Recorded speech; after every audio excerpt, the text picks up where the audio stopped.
এক বাঘের বাঘিনী মরে গিয়েছিল। মরবার সময় বাঘিনী বলে গিয়েছিল, আমার ছানা দুটো রইল, তাদের তুমি দেখো। বাঘিনী মরে গেলে বাঘ বললে, আমি কি করে বা ছানাদের দেখব, কি করে বা ঘরকন্না করব? তা শুনে অন্য বাঘেরা বলল, আবার একটা বিয়ে কর, তাহলে সব ঠিক হয়ে যাবে।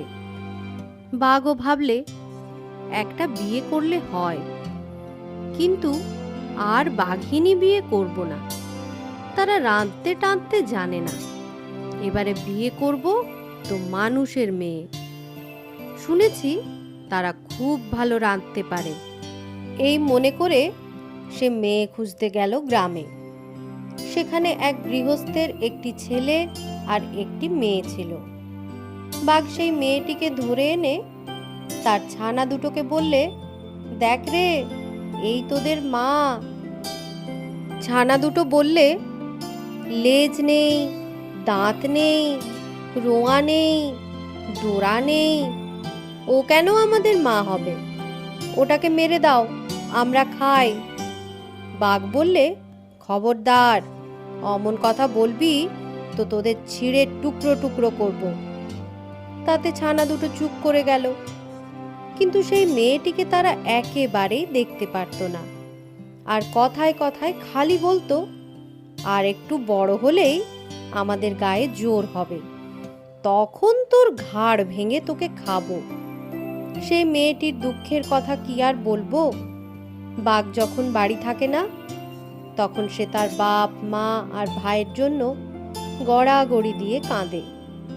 বাঘ এলে তার ভয়ে চুপ করে থাকে। এমনি করে তার দিন যায়। আর তার মা বাপ তো কেঁদে কেঁদে অন্ধই হয়ে গেল। তার ভাইটিও দিন কত খুব কাঁদলে। তারপর তার মা বাপকে বললে, শুধু ঘরে বসে কাঁদলে কি হবে? আমি চললুম, দেখি বোনের সন্ধান করতে পারি কিনা।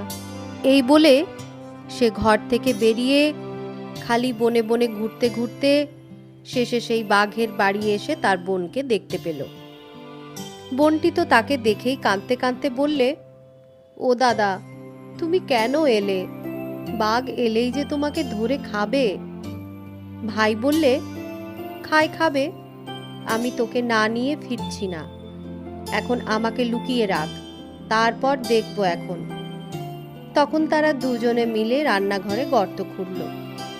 মেয়েটি সেই গর্তের ভিতরে তার ভাইকে বসিয়ে শিল চাপা দিয়ে রাখল। তারপরেই বাঘ এসে তার ছানা দুটোকে নিয়ে খেতে বসলো। ছানা দুটো ভালো করে খাচ্ছে না, খালি বলছে, বাবা গো বাবা, তোর কি শালা, মোর কি মামা, মার কি সদর ভাই, শিলের তলে কুমকুম করে, তুলে দে না, খাই। বাঘ সেদিন কার ওপরে চটে এসেছিল, তাই ছানা দুটোর কথা শুনেই ঠাস ঠাস করে তাদের দুটো চর মারল। তারা কি বলছে তা ভেবে দেখল না।